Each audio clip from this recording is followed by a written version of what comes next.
Hey everyone, this is Matt Perez and welcome to video 13 in our SOLIDWORKS API Project Tracker series. At this point in time, we have all of our user forms set up. We know that the functionality is there. Everything works how it should. Of course, the code isn't complete because we still need to integrate Excel into things. In the last video, we talked about Excel. We added some information, an if statement at the top of our main module that dealt with whether or not it was VBA 7 dealing with 32-bit and 64-bit information. And that's where this PTR safe command and long PTR come in. Very important information. And as I said, this is something that you really need to look into. You really need to understand what's going on, what's being done in the background of things in order to understand this. If you don't, that's not the end of the world. It's not the biggest deal because there's a lot of different ways to access this information. You can search around online. You can get information about compatibility between 32 and 64-bit versions of VBA. And because VBA is so popular out there with Excel, not just SOLIDWORKS API, but Excel specifically, and also dealing with SQL, that information is out there in abundance. So you can get access to that. The important things to note is how we accessed Excel application, workbooks, worksheet, and the different subs that we created to close and open Excel. At this point in time, we need to start integrating this. And the best place to start integrating this is within the login functionality. So when we log in, we already have taken care of changing the user form color box in text box, changing its color from red to green, telling it that it's logged in, and also changing its special effect from being raised to sunken. So it looks like a button was pressed in. So at this point in time, we need to interact with Excel a little bit. We need to open Excel, we need to paste some values into Excel, and then we need to close Excel again. So all we need to do in order to open Excel is type in OpenWB. And that is the sub that we created just above here that says OpenWB, and that will open Excel for us. Now, one important note. A lot of information, if you go searching around online on how to open and close Excel and how to open and close other programs, a lot of them, there are different ways to do it. And in this way, in this specific instance, we're opening Excel, but we're opening the process in the background, accessing the information and closing it. We're not making it visible. So you will never see Excel open. Excel won't be listed in the bottom of Windows. It will open up in your task manager. So if you have your task manager running, you will see the Excel process running, but you'll never see the workbook open. You'll basically have to open and close the workbook to see any changes. That's really the way. We don't want to see Excel open. We don't want to see these values populate. We don't want to see it close. We just need to know that it's working. So at this point in time, when we log in, when we clock in, we're opening the workbook. Now we want to interact with some cells, some information. Now I'm going to go ahead and open the test workbook that I created. It has A through H, basically different things that can be populated. Row A is dealing with the project number, B is dealing with the name. So these are the custom properties that we want to insert here. C is the date, D is a time in, E is a time out, F is a total time, which is a formula E2 minus D2. Now, this is already something that Excel can do. It can take time in a whole host of different formats. So currently we're using a 12-hour format. It can take that and it can subtract those values. The place where this gets a little tricky is if you clock in close to midnight and you clock out after midnight, this doesn't work. This will fail. You'll have to go back and do some sort of function in here to sort of reverse the time and flip things around. But it gets a little tricky. What you would need to do is actually log the in date and the out date as well, so you know that if the out date is in the future past the in date, then you know that you can subtract one from the other and from the 12-hour and so on. But not really the point of this video, but I just wanted to mention that this E2 minus D2 simple formula only works between the morning all the way up to midnight. So if you go from AM to PM across lunchtime, it works fine. But if you go PM to AM, it does not work fine. G is the section for our note, and H is the section for our file path. So right now we have something in the first line, and the only reason that this is here is so that we have this formula. The code that we're going to create is going to go through and it's going to copy this cell and paste it down to the next cell. But the important thing to note is that we've only got a single line of information. So now that we know what the test workbook looks like, and we know that we've accessed this private sub OpenWB, we should have Excel open in the background. So at this point, we can use My Sheet and start controlling some things inside of Excel. So my sheet dot, and this is a good check to make sure that things are working. Once we start typing in range, as long as the information that you want to control pops up, then your declarations should be fine. Now, my sheet is sheet 1 in this case, as set in the open workbook private sub. So my sheet equals my wb.sheets, and it's accessing sheet 1. So we now have access to a range. We could select an individual cell such as D3 and paste a value as a good check, but we want to go ahead and we want to make sure that we do everything right here. The first thing we're going to do, we're not going to actually select a range. What we want to do is we want to select D. Now we're going to select D and my sheet again, dot rows. Now this time we're going to do dot rows dot count. Now the reason we're doing this is because we want to find the next empty cell in D. Then we're going to do dot end, and again all these values are popping up in my quick context help menu here, the drop down, so we know that things are being accessed properly. And after end we're going to do XL, and you see that again we have the right options here. We're going to do XL up. So this means that it's looking for the next empty cell in D using XL up, and then we want to offset that. So we're going to do an offset, and we're going to offset it by 1. And then we're going to do dot value. So again, the whole reason we're doing all this is because we want to find the next empty cell in D, and we want to control its value. And its value in this case is going to be equal to the system time. I know that was quite a bit of stuff to type in there. This is going to be the same thing that we're going to use for nearly all the rest of our interaction with Excel. The next thing that we need to do is close Excel app. Now that was the process that we created, the private sub or the public sub in the main module. That was what we created in order to close Excel. So at this point in time, the last thing that we want to do is we want to hide the user form. So we're going to do userform1.hide. We're going to save this and take a quick look at what we've typed in. So when we initialize the entire user form, it's going to go through all the code that we created down here. It's going to get the path name. It's going to look for project name and project number. And we know that if those don't exist, either both of them or an individual doesn't exist, we know that it'll run through our if statements. It'll access the user forms that we want it to access, and then it'll pop out and it'll populate things in our user form 1. It'll populate project number, project name, file path, and it'll also change the color boxes to red, signifying that nothing has happened yet. Once all this initialization has been done, it's not going to be done again until we unload the form and we remove all this information from memory. So as of right now, once we initialize this, project number, project name, file path, all this information is stuck in memory. All that's already there. So when we initialize the login button, when we do CMB login click, it's going to change that one specific color box to green. It's going to say logged in. It's going to change the special effect. It's going to open the workbook. It's going to look for the next empty cell in range D, and it's going to close Excel, and it's going to hide the user form.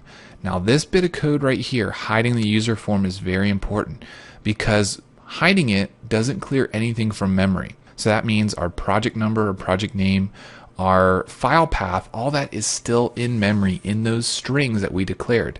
If we were to unload the form, we would lose all that information. We would need to reinitialize it again, and things wouldn't work out properly. So let's do a quick test. We're going to use a part that has both custom properties, project name and project number in it. So we're going to make sure that this is our active file. Go back to our main module.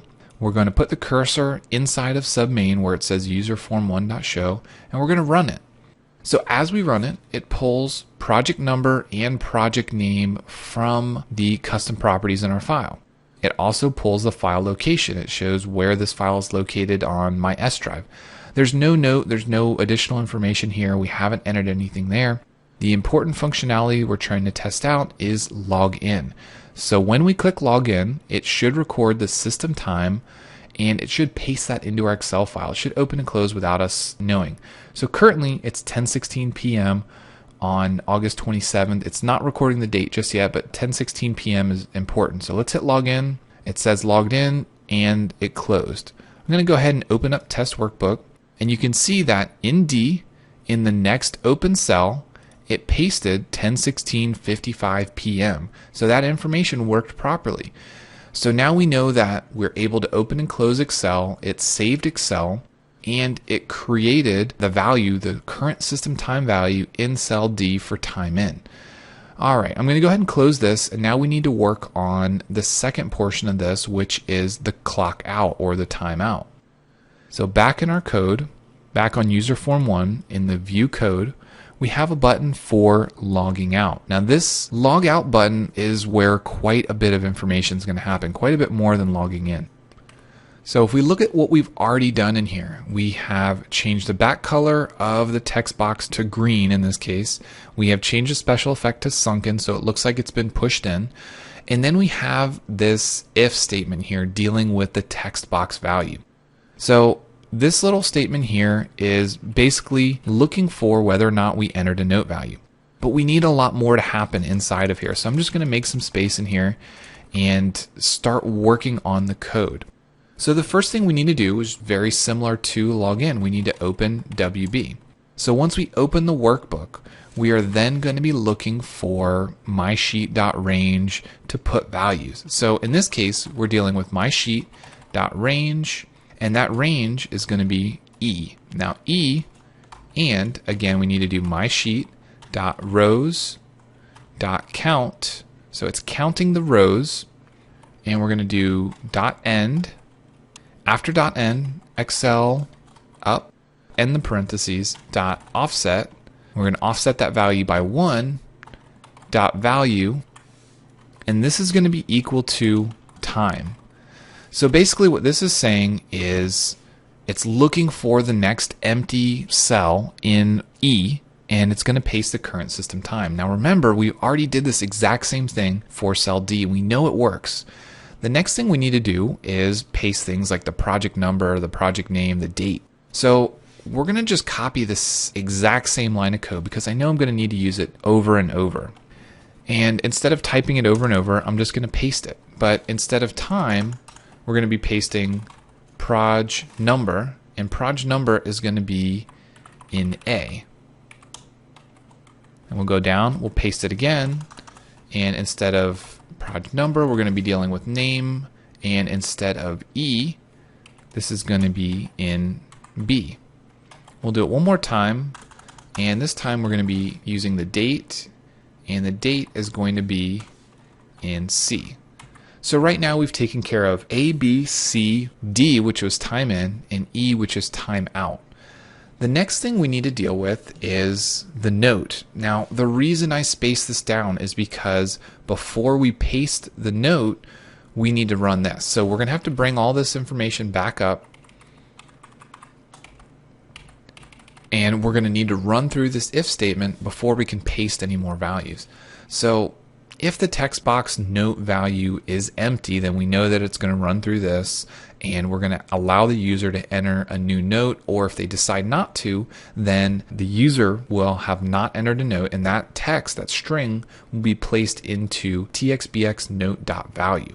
So at this point in time, we can paste this again, and what we're going to do is we're going to paste txbx note.value. But again, we're not going to be pasting it into E. We're going to be looking at G in this case. So again, exact same line of code. We're looking for the next empty row, which is going to be in G. And then we're going to have to do a little bit of trickery here. So I'm going to remove some of this information. The next thing that we're going to be dealing with is going to be the total time. Now the total time is located in F. But instead of selecting the value and offsetting it, what we want to do is we want to find the last row that has something in it. So instead of offsetting it 1 down to the next empty row, we're going to the exact row that still has something in it. So in that row, we want to copy. So we're going to use, instead of the value, we're going to select copy. Then we're going to do the same thing again, but instead of copy, we're going to say paste special. Now, once we hit dot, we can start to type in paste special and you see that it comes up. And again, we're dealing with row F, and we want to offset, and we want to offset at 1, which will take us to the next empty row. As opposed to copying the last populated cell, we're going to take it down to the next empty cell. We're going to paste what we have. So basically what's happening here is we're taking the cell equals, in this case, E2 minus D2, and we're pasting that down. As we paste it, it's going to say E3 minus D3. And we're going to keep running through. Every time we clock out, it'll do that same. All right. The next thing that we need to do is we need to paste the file path. That's the last thing that we need to deal with. So that value is going to be equal to the name file path. And in this case, it's going to be H. Now, also keep in mind that after the user clocks out, we also want to do a few other things. We want to erase what they entered in the text box. We also want to close the Excel app and save it. And we need to go ahead and unload everything that's saved into memory. We don't want to keep project number, project name, time, date, anything like that. So the first thing we're going to do is say txbx note.value is equal to an empty string. So that will take whatever value is currently in the text box note, which may or may not be user did not enter a note. It may be from our user form 3, or it may be from the user form 1. But it's going to take that value and it's going to clear it. We could also put this in the user form initialize, which could very easily be done, but we also want to keep it here just as a kind of a secondary check. The next thing I'm going to do is call close Excel app. Now that'll call the public sub that we created in the main module. And the last thing I want to do is unload me.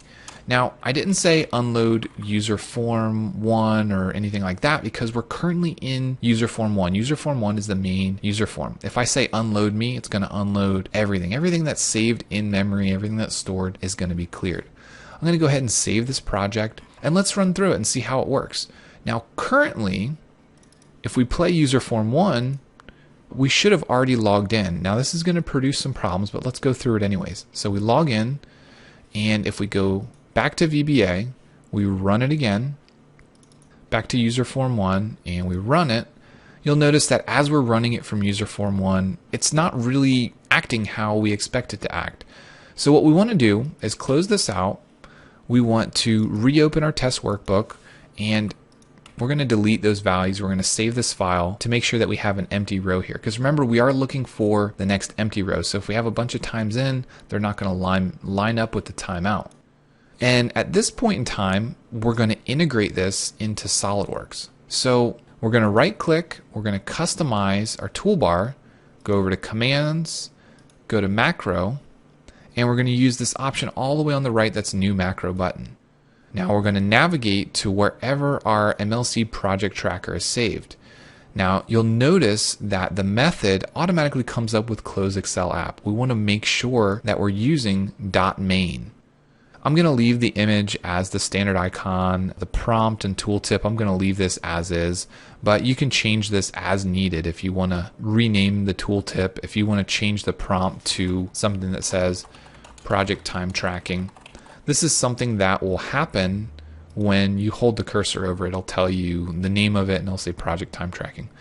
So now what we want to test out is the functionality. If we click on this, it should run our project time tracker. If we log in and we click on it again, we notice that it currently says that we're logged in. We can type a note in here and we can log out. When we log out, the button changed to green. Everything seemed to work properly. Let's go ahead and run it again.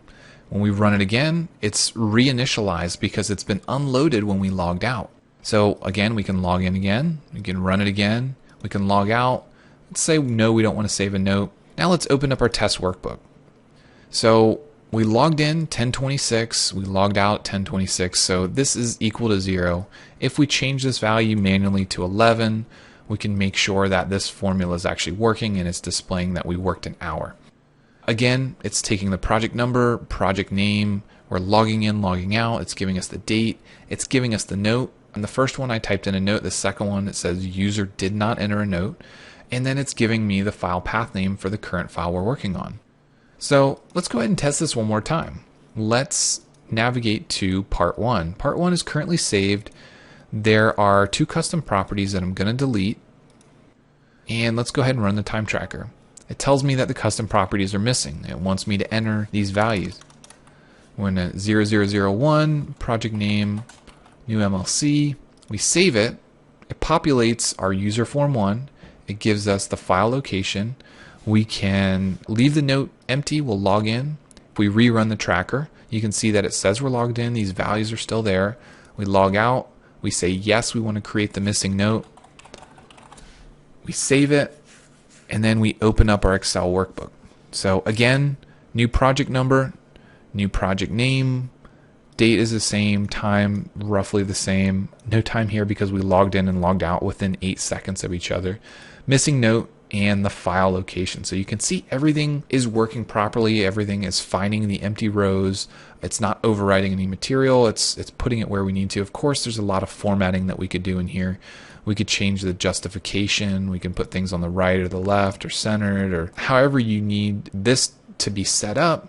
You now have the functionality. You know how to access ranges. You know how to look for the empty rows in the cell. You know how to do all that information simply by going through the VBA code. And let's look at it again one more time.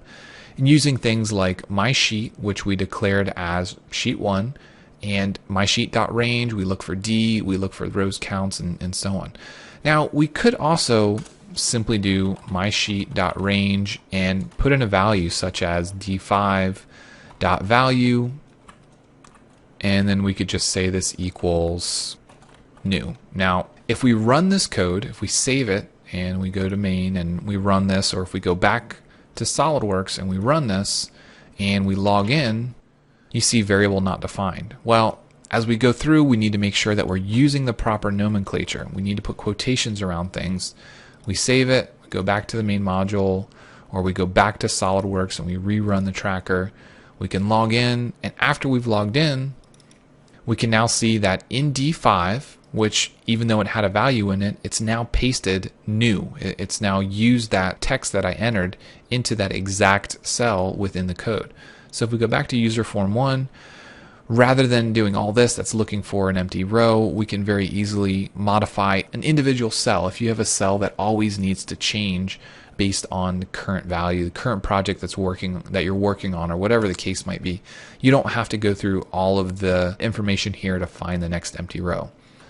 All right, so all that information is there, all of it's done, everything's saved, everything's working, everything's functional. And we've tested it out a few times. We know that it's working. We can log in, we can log out, we can save notes, and we know that it's opening and it's closing the Excel workbook for us. So as robust as can be, hopefully you guys were able to pick up a few things and follow along and see that with a little bit of time, a little bit of understanding, and a little bit of searching the web, you can probably create a pretty robust program that does whatever you need to. Now, obviously this one is pretty specific. We're tracking time and date that we log in and log out of a program. We are looking at custom properties. We can add them, we can manipulate them, we can change their values. But you can do so much more. You can look at different custom properties. You can look at different properties of the file. You can access different things. It just takes a little bit of time, a little bit of understanding of SOLIDWORKS API, and good usage of the help file. So if you guys have any questions on anything you saw in this video or the entire project, please let us know. Email solidworksupport@mlc-cad.com, and thanks for watching.